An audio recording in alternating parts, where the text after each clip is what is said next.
history of the sea and shipping in Cyprus traces back thousands of years. Hong Kong has a very strong maritime heritage, dating back to over 150 years. The Netherlands feels a deep connection with the international shipping community. We need this community to tackle issues like safe, secure, and sustainable international shipping. Every player is part of the solution to the challenges that lie ahead. The development of solutions must be inclusive. Maritime transport is the backbone of global trade, and as economies continue to develop, shipping will be at the forefront of providing new opportunities worldwide.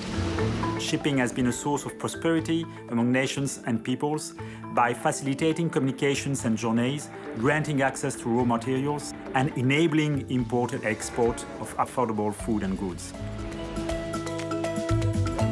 For over 100 years, the International Chamber of Shipping has been a collective voice for the global shipping industry.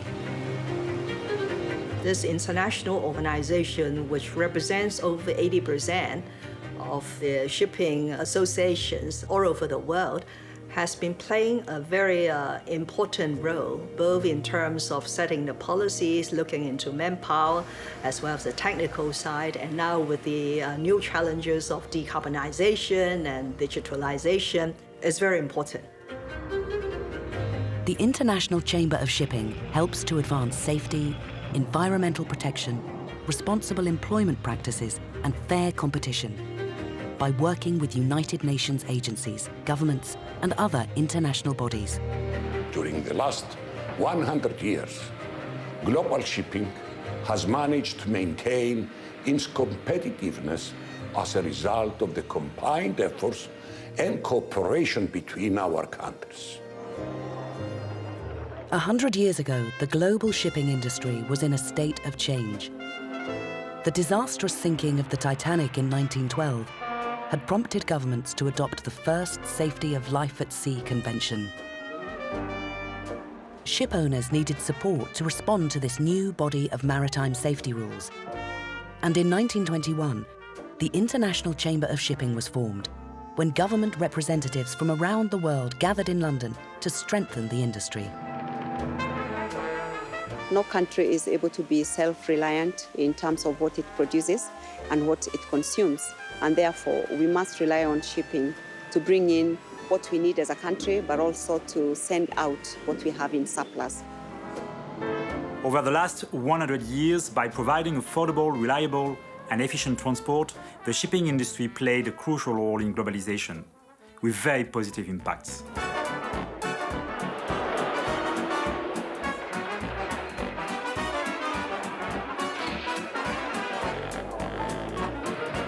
Throughout the 20th century, the shipping industry swiftly evolved as sail moved to steam.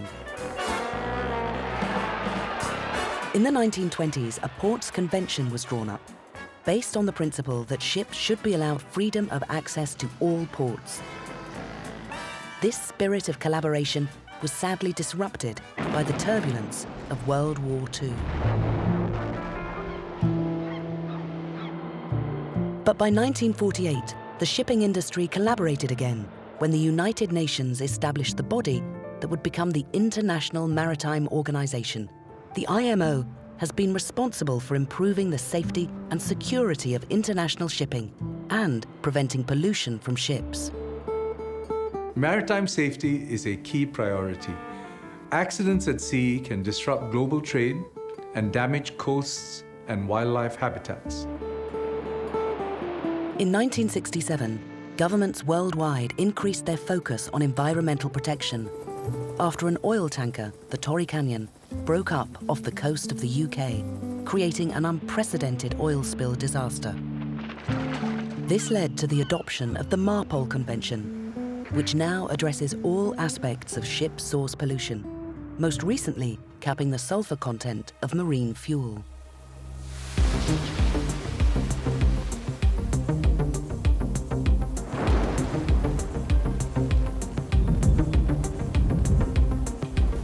We must make sure that accidents don't happen. Putting the seafarers first must be one of the issues that we must adopt. The International Chamber of Shipping has been instrumental in the development of the Maritime Labour Convention at the ILO to guarantee seafarers' rights. There are over 2 million seafarers, and their safety at sea is paramount. We have also addressed security issues during times of conflict, tackling piracy and drug smuggling by working with military navies and customs authorities to provide protection to ships and their crews. And our industry continues to honour its obligation to come to the aid of anyone in distress at sea.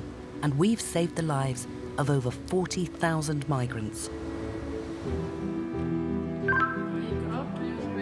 We need well-trained crew for our industry, and we need to provide also a safe working environment for them.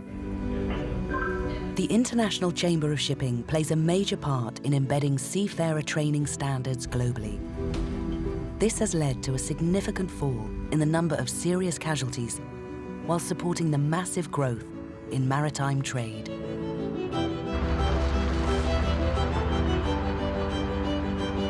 Our industry is constantly improving and evolving as the demand for maritime services has become unstoppable. It has provided millions of people around the world with employment opportunities. The shipping industry has played an important part in the dramatic improvements in global living standards that have taken millions of people out of acute poverty in recent years. The continued functioning of world economies must rely on shipping, and this is very important, especially for the small island states and also the least developed countries. Efficient flow of goods is very important. It supports economic activities, it serves people's daily necessities, and so it is a very important part of the global economy. For Italy and its export-oriented economy, shipping is a crucial asset. Ship owners and operators associations are fundamental actors in the development of global trade, as highlighted by the long-standing relationship between the International Chamber of Shipping and the International Maritime Organization. Our industry is by far the most carbon-efficient form of commercial transport, but it needs to respond to the pressures of climate change. Shipping is crucial for Sweden, and Sweden has the ambition to lead the green transition. Shipping has an important role to play. By shifting freight transport from roads to ships, we can reduce our emissions. But to reach our goals, the future of global shipping also needs to be sustainable. Our industry is committed to achieving a net zero carbon emissions target by 2050. Maritime transport has an international character, while climate change knows no borders. It is obvious that we need a coordinated approach on targeted international measures. This spirit of collaboration will also help us find the solutions of the future and seize these new opportunities. The global shipping fleet will need to be modernized and new fuel supply networks developed at an incredible pace. A quantum leap in decarbonized technology, similar to the switch from sail to steam over a century ago, is required to achieve our carbon reduction targets. Research and innovation is vital. Considerable funding will accelerate the development of zero carbon technologies and help funnel resources to developing economies.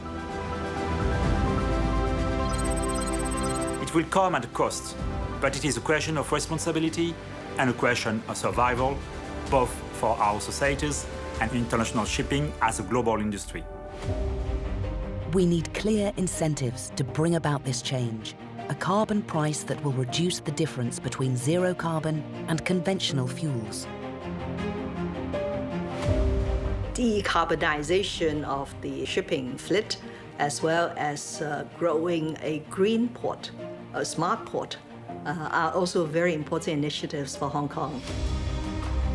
Singapore is committed to collaborating with willing partners to share ideas, test bed solutions, and build talent capabilities. The transition must be all-inclusive. The regions that have access to technology to be able to transition safely and with the least impact must also take care not to leave anyone behind. We need global ambitions, global cooperation, and global partnerships to maintain the importance of maritime transport. Shipping can be the greenest and safest mode of transport in the future. The International Chamber of Shipping is proud to be at the heart of an amazing industry, one which continues to move from strength to strength.